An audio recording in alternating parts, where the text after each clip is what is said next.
रहीमन पानी राखिए बिन पानी सब सून, पानी गए न उबरे मोती मानुष चून।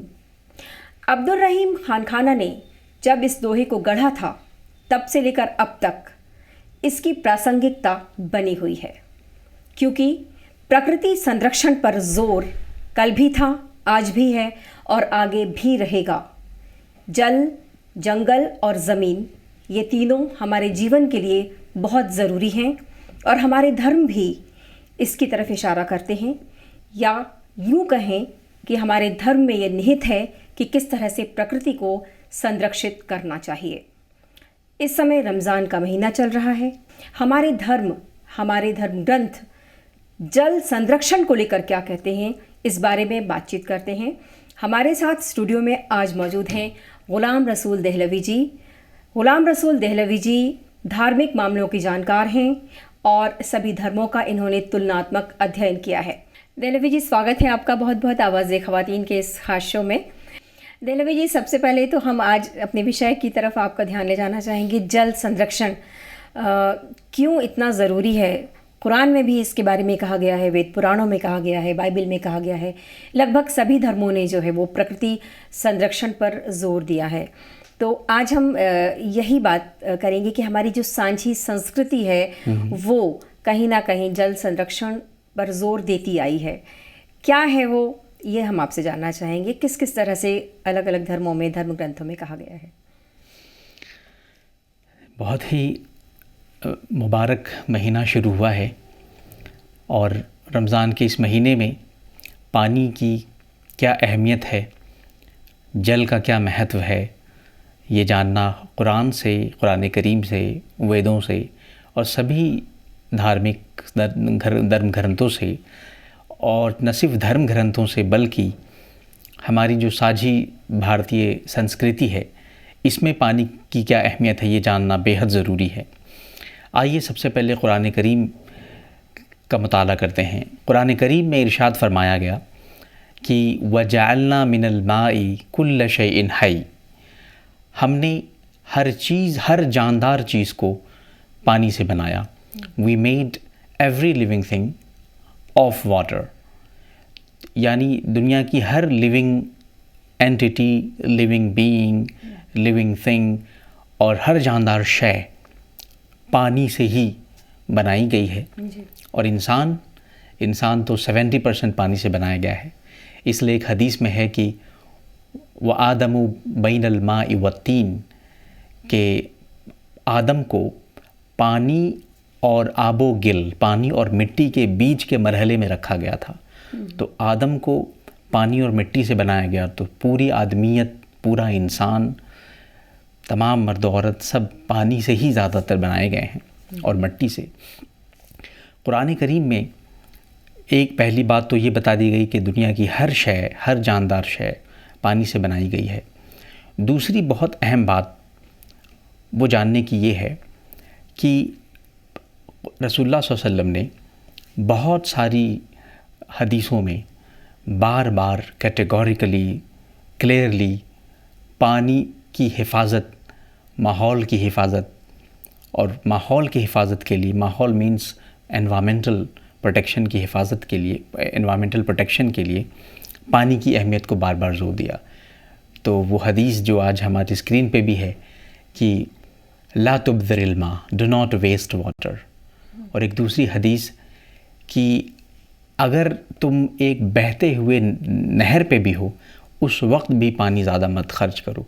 इस हदीस का कॉन्टेक्स्ट ये है कि वज़ू के बारे में बताया कि वज़ू जो इस्लाम में बहुत अहम अमल है, किसी भी इबादत के लिए, नमाज के लिए, रोज़ा के लिए, वज़ू के बग़ैर कोई नमाज नहीं हो सकती। तो वज़ू में भी जो इतना मुक़द्दस अमल है, उसमें भी पानी में इसराफ़ नहीं कर सकते, यानी फ़ज़ूल ख़र्ची पानी में नहीं कर सकते। और ये हदीस इस तरीक़े से है कि ला तुफ़सिरिल मा वलौ कुंता अला नहरिन जारी, do not waste water even if you are at a running stream. तो ऐसे में, यानी आपने देखा होगा बहुत सारे लोग वज़ू कर रहे होते हैं और नादानी में बहुत ज़्यादा पानी बहा जाते हैं। ऐसा वज़ू मकबूल नहीं है। ऐसा वज़ू कबूल नहीं होता जिसमें पानी ज़्यादा बहा दिया जाए। तो बार बार रसूलुल्लाह सल्लल्लाहु अलैहि वसल्लम ने अपनी हदीसों में अपने सहाबियों को ताकीद फरमाई कि पानी में फ़जूल ख़र्ची ना किया जाए। इसलिए इससे हमें ये पता चलता है कि कुरान में अब ये हिंदुस्तान की तमाम धार्मिक परंपराओं में पानी को डिवाइन स्टेटस दिया गया है, माँ का दर्जा दिया गया है। आप देखें ये कौन सा मुल्क है, कौन सा दुनिया का ऐसा वतन है जहाँ ये कहा जाता हो माँ गंगा, माँ यमुना, माँ सरस्वती। तो रिवर्स को, नदियों को माँ का दर्जा दिया गया, डिवाइन स्टेटस दिया गया। अगर इस पूरे खित्ते अर्ज़ी पे, इस पूरी ख़ाकदाने गीती पे कोई ऐसा मुल्क है तो वो हिंदुस्तान है। और जो अहमियत गंगा में नहाने की है, जो तक़दीस यानी जो अज़मत और जो पवित्रता गंगा में नहाने से प्राप्त होती है, ठीक उसी तरीके से आबे ज़मज़म का मुक़द्दस दर्जा है। आबे ज़मज़म की स्टोरी बहुत प्यारी है, मैं बाद में इस पे आऊँगा कि आबे ज़मज़म, ज़म जिसके माने होते हैं थम थम। अच्छा। और ये स्टोरी है हज़रत हाजरा, जो हज़रत इब्राहीम की अहलिया मोहतरमा हैं, हाजरा अलैहिस्सलाम, उनका वाक़या है कि उन्होंने किस तरीके से बिल्कुल बेआबो गया अरब के मैदान में, चटियल मैदान में, दूर दूर तक जहाँ पानी नहीं मिल रहा था, वहाँ हाजरा और उनके छोटे से बेटे इस्माईल अलैहिस्सलाम, जो उस वक्त दूध पीते, बहुत छोटे बच्चे थे जी। उनकी नन्हे से उनके पैर के ज़मीन पे पटकने से, चूँकि वो प्यास में बेकरार थे, तो इस प्यास में उन्होंने अपने नन्हे पैरों को ज़मीन पे मारा और उससे पानी, वाटर वेल्ड अप, गश्ट फोर्थ, और ऐसा निकला पानी की हाजरा को ये कहना पड़ गया ज़म ज़म, थम जा, थमना पड़ा, थमने का रिक्वेस्ट किया उन्होंने। तो वो पानी जो आज तमाम मुसलमानों के लिए, हाजियों के लिए मुक़द्दस है, और ज़मज़म के बग़ैर हज नहीं है। ज़मज़म में हज में जो ज़मज़म को अहमियत हासिल है, हम इस पूरे इस वाक़े को समझने की बाद में कोशिश करेंगे। तो ये है हमारे हिंदुस्तान में, एक तरफ जहाँ पानी को डिवाइन स्टेटस दिया गया, गंगा को, यमुना को, सरस्वती को, तो दूसरी तरफ कुरान करीम में कहा गया कि पानी से ही हर जानदार शय को बनाया गया है। और हदीसों में बताया गया कि पानी की हिफाजत और पानी में फ़जूल ख़र्ची किस कदर इस्लाम में बुरा माना गया है, और उससे वज़ू मुकम्मल नहीं होता अगर पानी ज़्यादा ख़र्च किया जाए तो।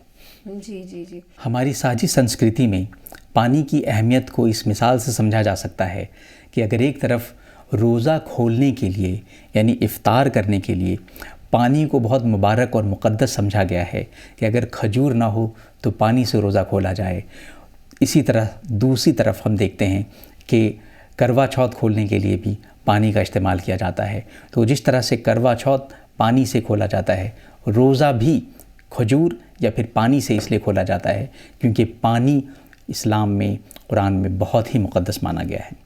और इसमें ये भी एक बहुत ध्यान देने योग्य बात है कि जैसे गंगा नदी में पवित्र स्नान के बिना जो बहुत त्यौहार हैं, पर्व त्यौहार, उनमें बहुत ज़रूरी है कि स्नान करना ज़रूरी होता है। और जैसे आपने कहा कि आबे ज़मज़म, वहाँ पर भी जो है उसके बगैर जो है वो पूरा नहीं होता है हज। तो पानी की जो महत्ता है वो धार्मिक लिहाज से भी बराबर है। और आपने जैसे ज़िक्र किया कि अगर हम ज़्यादा पानी बहाएंगे तो शायद वो कबूल नहीं होगा। कुछ इस तरह की बातें मुझे याद है कि मेरी नानी भी कहा करती थी कि नहाते वक्त पानी ज़्यादा मत फेंको, पानी को वेस्ट मत करो, पानी जितना पीना है उतना ही लो। वो उस ज़माने में कहा करती थी, वरना हर चीज़ का हमें हिसाब देना पड़ता है। वो ये कहती थी हमेशा। तो ये वो कहती थी कि हम जितना भी खर्च करते हैं, जितनी भी चीज़ें, हर चीज़ का हिसाब देना पड़ता है। तो ये कहीं ना कहीं हमारी धर्म में, संस्कृति में जो है वो रची बसी है चीज़ें, प्रकृति संरक्षण की जो है वो चीज़ें रची बसी है। जी बिल्कुल, जी। अगर हम हिंदुस्तानी संस्कृति की बात करें तो यहाँ नदियों की परंपरा रही है, यहाँ पर उनको एक विशेष स्थान दिया गया है।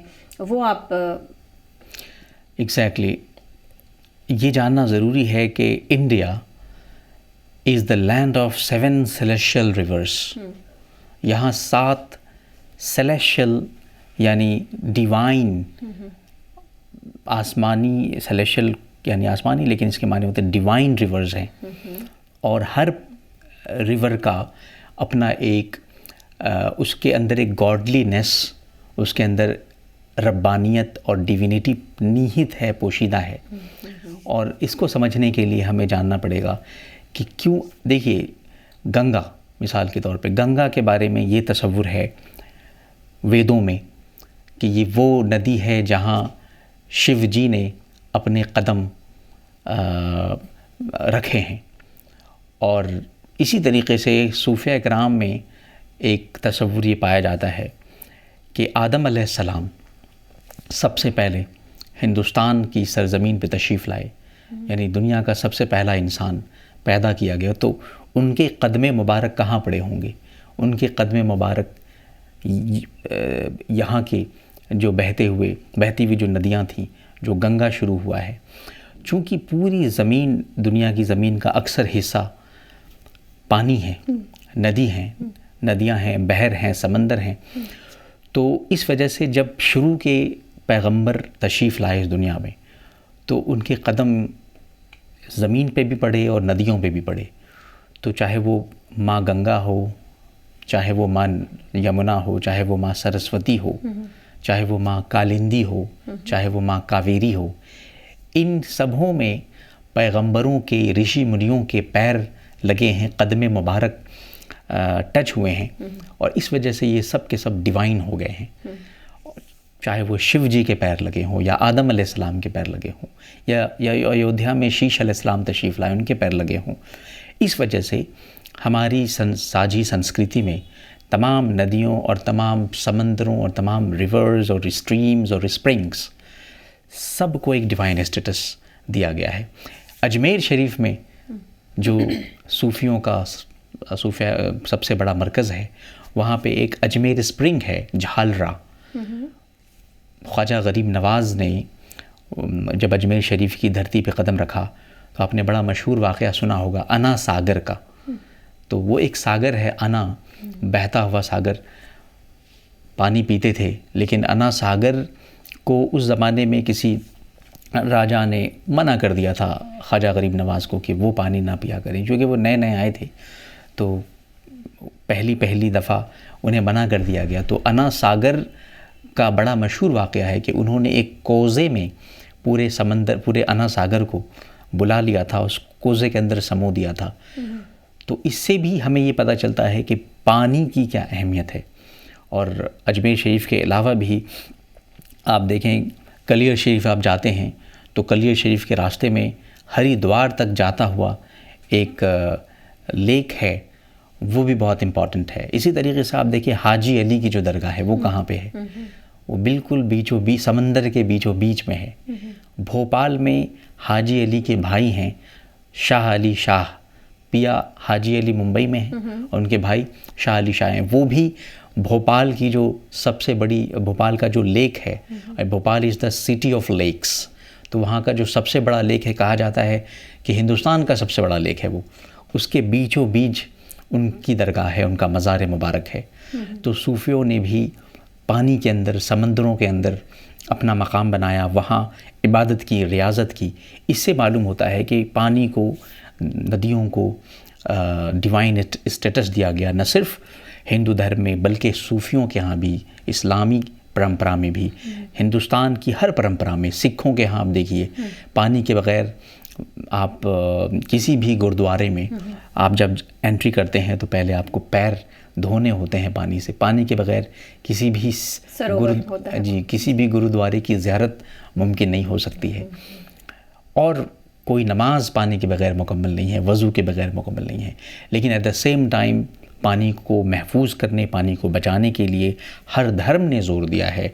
बाइबल में साफ साफ कहा गया है कि पानी को you have to preserve, protect water, and Bible में कहा गया है कि human being has to be like a water, as water adapts itself to the perfect place. जिस तरह पानी अपने आप को विद अ फ्लो पानी गोज़ विद द फ्लो, बिल्कुल। और पानी अपने आप को अडेप्ट करता है कोई परफेक्ट प्लेस में। उसे मालूम है पानी को मुझे कहाँ ठहरना है, कहाँ बहना है, कहाँ पे रुकना है, कहाँ थमना है। इंसान को भी मालूम होना चाहिए कि where man human being has to adapt to a perfect place. बिल्कुल। ये है पानी की गहरी हमारी हिंदुस्तानी परंपराओं में गहरी समझ और एक तक़द्दुस और एक अज़मत और एक अहमियत। वाह। जैसे कहा जाता है कि क्षिति जल पावक गगन समीरा, क्षिति जल पावक गगन समीरा, तो इसमें क्षिति यानी धरती, जल पानी, पावक अग्नि, गगन आकाश और समीर यानी हवा, ये 5 तत्वों से मानव शरीर बना हुआ है। तो कितना महत्वपूर्ण है एक पानी। और समुद्र मंथन की जो बात हुई, समुद्र मंथन हुआ और उसमें से एक बहुत ही महत्वपूर्ण जो है वो हिंदू संस्कृति का या उसका एक बहुत बड़ा हिस्सा है, उसको आप कैसे समझाएंगे इसको अपने शब्दों में अगर आप कहें तो? ये जो 5 तत्व हैं, कुरान करीम ने भी इन 5 तत्व को बहुत ही अहमियत दी है और इन्हें अनासिर खमसा कहा जाता है कि इंसान अनासिर खमसा यानी 5 तत्वों 5 एलिमेंट्स का मुरक्कब है, इनसे बना है। लेकिन ये भी बताया गया है कुरान करीम में और उसके अलावा हम जब गौर करते हैं इस्लामिक परंपरा और इस्लामिक ट्रेडिशन में, तो ये 5 तत्वों के अंदर एक हारमनी की ज़रूरत है। ये अनासिर खमसा के अंदर एक हम आहंगी की, हारमनी की ज़रूरत है। और जब तक ये हारमनी नहीं पैदा होगी, इंसान के अंदर एक फसाद, करप्शन और एक इंसान ख़ुद एक बेचैनी का शिकार रहता है। मिसाल के तौर पर इंसान का जो मैन एंड यूनिवर्स, इंसान का जो ताल्लुक़ इस कायनात से है, इस ताल्लुक़ को स्थिर करने की, मजबूत करने की बहुत ज़रूरत है। There is great need to strengthen relationship between man and the universe। और ये कैसे होगा? क्योंकि यूनिवर्स में सब कुछ है, तो सबसे पहले आप ये यदि वाटर है, अर्थ है, इससे इंसान का एक गहरा रिलेशनशिप डीपन होना चाहिए, मजबूत होना चाहिए। मगर ये उस वक्त तक मजबूत नहीं हो सकता, इंसान और कायनात के बीच का रिश्ता उस वक्त तक मजबूत नहीं हो सकता। Relationship between man and universe cannot be strengthened or accentuated unless we have a deep relationship between head and heart, between mind and heart, and this gap has to be bridged। ये जो हमारे दिल और हमारे दिमाग के बीच में जो गैप हो गया है, ये गैप जब तक रहेगा तो इंसान और कायनात यानी इंसान और पूरी सृष्टि, इसके बीच का रिलेशनशिप मजबूत नहीं हो सकता। और अब सवाल ये पैदा होता है कि वो दिल और दिमाग, इनका रिश्ता कैसे मजबूत होगा? कौन है जो करेगा? दिल तो हम जानते हैं, एनाटॉमिकल जो हार्ट है उसके बारे में सब जानते हैं, दिमाग सब जानते हैं, माइंड कहिए, ब्रेन कहिए, लेकिन ये रिश्ता कौन मजबूत करेगा? ये रिश्ता मजबूत करेगा सोल, ये रिश्ता मजबूत करेगी हमारी आत्मा, ये रिश्ता मजबूत करेगी हमारी रूह, जिस पे भगवत गीता ने और कुरान करीम ने बार बार जोर दिया है कि कुरान करीम ने कहा कि कुली रूह मिन अमरी रब्बी, ए नबी ए रसूल फरमा दीजिए कि रूह आपके रब के हुक्म से है। और श्री कृष्ण ने बार बार कहा कि रूह, आत्मा ही सत्य है। तो अब ये आत्मा है क्या? लोगों को ये नहीं पता है। आत्मा या रूह स्पिरिचुअली गाइडेड हार्ट का नाम है। यही हार्ट जिसको हम एनाटॉमिकल जो हार्ट है हमारा, जो कल्ब है, जो हृदय है, यही जब स्पिरिचुअली गाइडेड होता है तो यही आत्मा का काम करता है। And that heart can purifies the mind and it is much in the same way as the coherent water purifies incoherent water.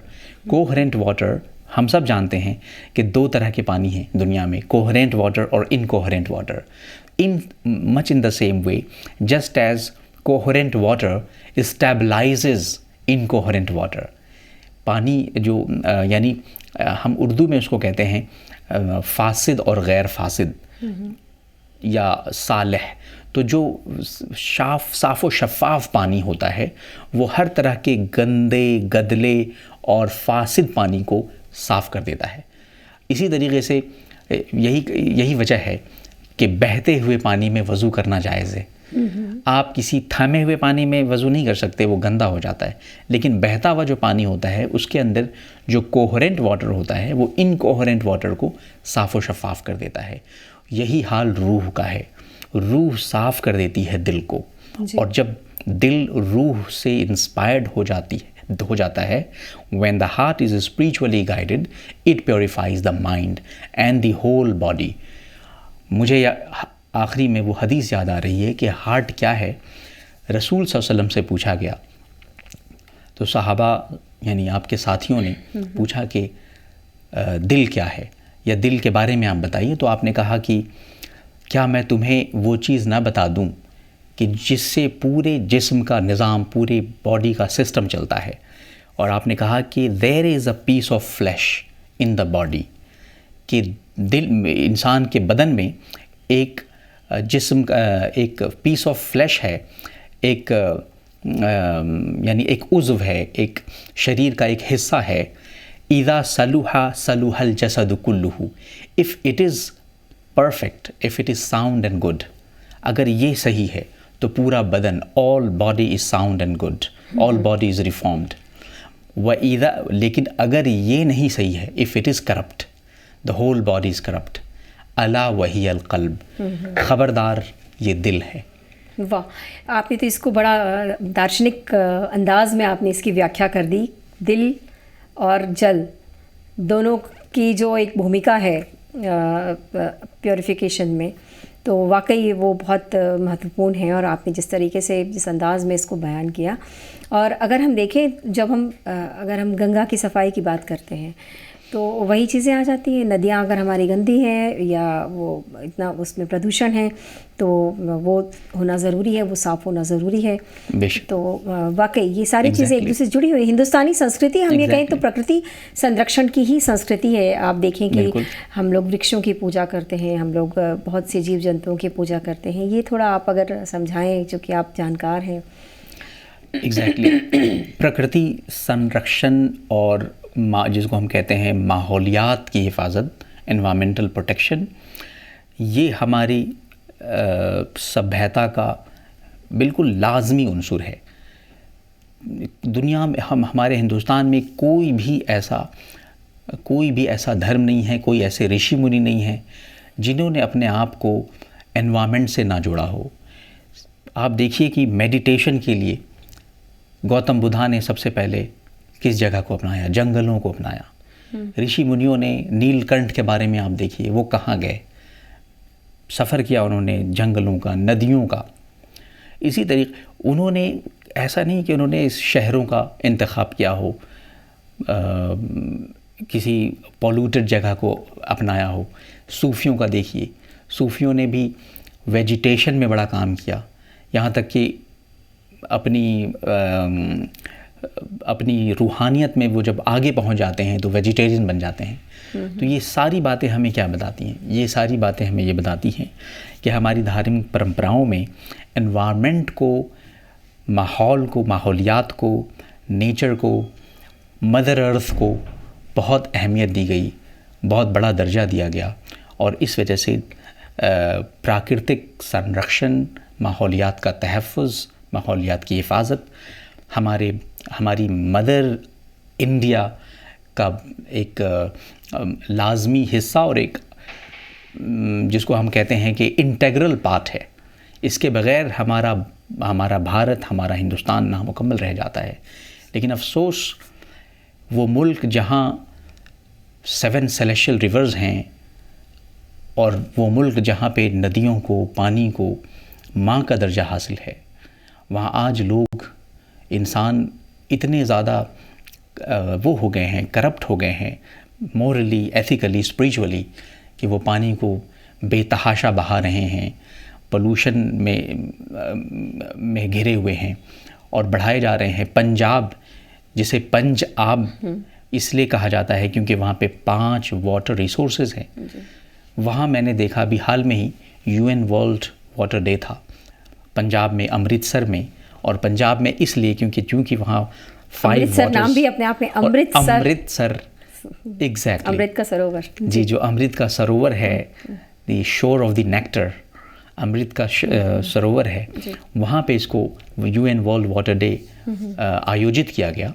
और दुनिया भर के बड़े बड़े environmental experts, scientist and engineers वहाँ पे बुलाए गए थे, तकरीबन मोर देन 100।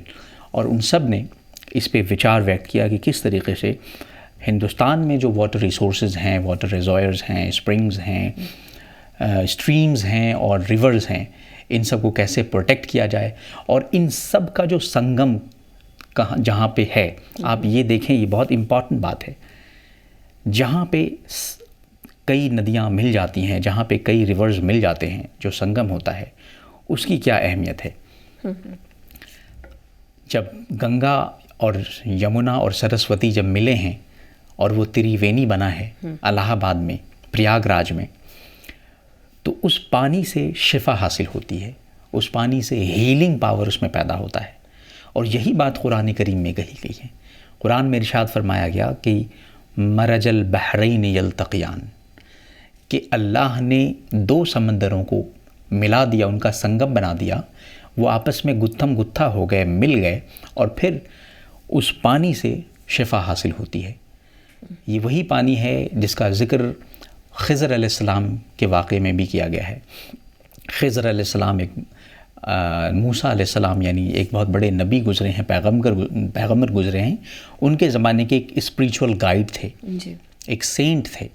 उन्होंने एक पैगम्बर को गाइड किया और उन्हें इसकी अहमियत को, पानी की अहमियत को भी उन्होंने बावर कराया। तो इस तरीके से हमें पता चलता है कि हमारे सारी एनवायरमेंटल प्रोटेक्शन, हमारे सारे धार्मिक परंपराओं और ग्रंथों का एक साझा हेरिटेज है, हमारा वर्सा है, हमारा मुश्तरका वर्सा है, और इसकी हिफाजत हमारे लिए बेहद ज़रूरी है।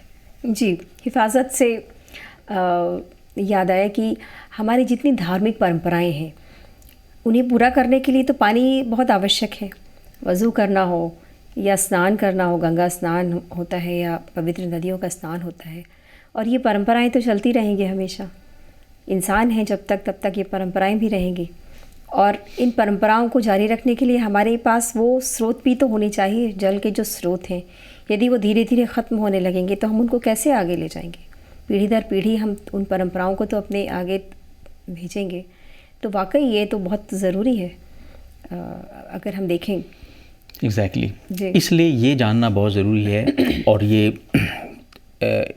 We have to be very very particular about it कि हर तरह का जो करप्शन अर्थ पे किया जा रहा है, ज़मीन पे फसाद जो किया जा रहा है, उसको रोका जाए। कुरान करीम में कहा गया, ला तुफसिदू फिल अर्द, do not commit corruption in on the अर्थ। ज़मीन पे किसी तरह का फसाद मत फैलाओ। ये कौन सा फसाद है?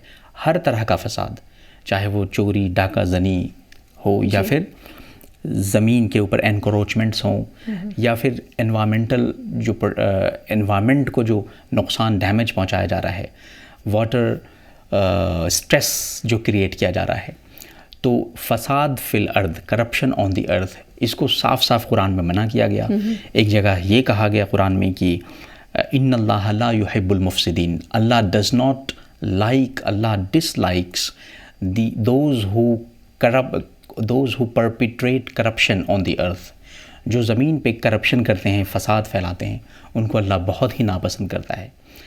तो फसाद फिल अर्थ को, करप्शन ऑन द अर्थ को, लेकिन corruption on the earth, all forms of corruption, हर तरह का जो करप्शन है, चाहे वो डिफॉरेस्ट्रेशन हो, चाहे वो वाटर स्कैरसिटी क्रिएट की जा रही है, वाटर स्ट्रेस किया जा रहा है, तो इस तरह के।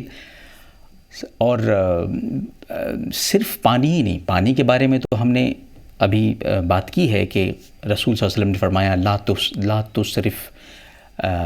ला तुबज़िरिल मा, डू नॉट वेस्ट वाटर। और कहा गया कि ला तुसरिफ फिल मा, do not be extravagant in matters of law. वलो कुंत अला नहरिन जारिन, अगर even if you are at a running stream, अगरचे तुम बहते हुए नहर पे हो तब भी पानी को मत बहाओ। ये तो, लेकिन पानी से जुड़ी हुई जो चीज़ें हैं जो आपने अभी बताई, कि जो इससे जुड़ी हुई जो भी चीज़ें हैं, ज़मीन है, हवा है, पोल्यूशन, जो एयर पोल्यूशन की रेट किया जा रहा है, इन सब के बारे में हमें ओवरऑल एक स्पिरिचुअल इकोलॉजी को इवॉल्व करना होगा। वाह, ये बहुत अच्छी बात की, स्पिरिचुअल इकोलॉजी। एग्जैक्टली। और ये जब तक एक इकोसिस्टम है, ये स्पिरिचुअल इकोलॉजी जब तक हम इवॉल्व नहीं करेंगे, ना हम पानी को बचा पाएंगे, ना हम हवा को बचा पाएंगे, ना हम आग का सही मैनेजमेंट कर पाएंगे, और ना ही हम अपनी पूरे इस इकोसिस्टम को, जिस्म को बचा पाएंगे। तो ये तमाम कुदरती और नेचुरल और तबई रिसोर्सेज को बचाने के लिए ज़रूरी है कि हम एक स्पिरिचुअल इकोलॉजी की तरफ बढ़े। हिंदुस्तान ने शुरू से ही, since the time immemorial, spiritual ecology का कॉन्सेप्ट दुनिया को दिया है। आज जबकि हम G20 की तरफ बढ़ रहे हैं, ज़रूरत इस बात की है कि हम स्पिरिचुअल इकोलॉजी को दोबारा से दरियाफ्त करें कि वो क्या है जो हिंदुस्तान के धार्मिक ग्रंथों में, यहाँ की तहजीबों में, यहाँ की संस्कृति में, साझी संस्कृति में निहित है, जिसे हम स्पिरिचुअल इकोलॉजी कहते हैं, जिसे हम रूहानी माहौलियात कहते हैं। रूहानी माहौलियात को दोबारा से ज़िंदा करने की ज़रूरत है। तब जाके हम पानी को भी बचा पाएंगे, अपने नेचर को भी बचा पाएंगे, मदर अर्थ को बचा पाएंगे, मदर इंडिया को बचा पाएंगे। वाह, बहुत ही खूबसूरत अंदाज में ग़ुलाम रसूल देहलवी जी ने अपनी बातों को व्यक्त किया और ये बताया कि अभी जब हम ईश्वर की आराधना कर रहे हैं, ऊपर वाले की जो आराधना कर रहे हैं, रमज़ान का मौका है, तो ये वो भी मौका है जब हमें अपने अंतर मन में झांकना है और इस बात की ताकीद करनी है कि हम किस तरह से अपने आसपास के जो इकोसिस्टम है उसको बचाएं और बनाए रखें। और मानवीय मूल्यों की भी इसमें बात आती है, किस तरह से हम एक दूसरे के साथ जो है वो प्रेम से रहें। जैसी परंपरा हमारे यहाँ चली आ रही है, उसको हमें किस तरह से पुनर्जीवित करने की ज़रूरत है। उम्मीद है आपको हमारा ये कार्यक्रम पसंद आया होगा। आप अपने सुझाव हमें ज़रूर भेजें। नमस्कार।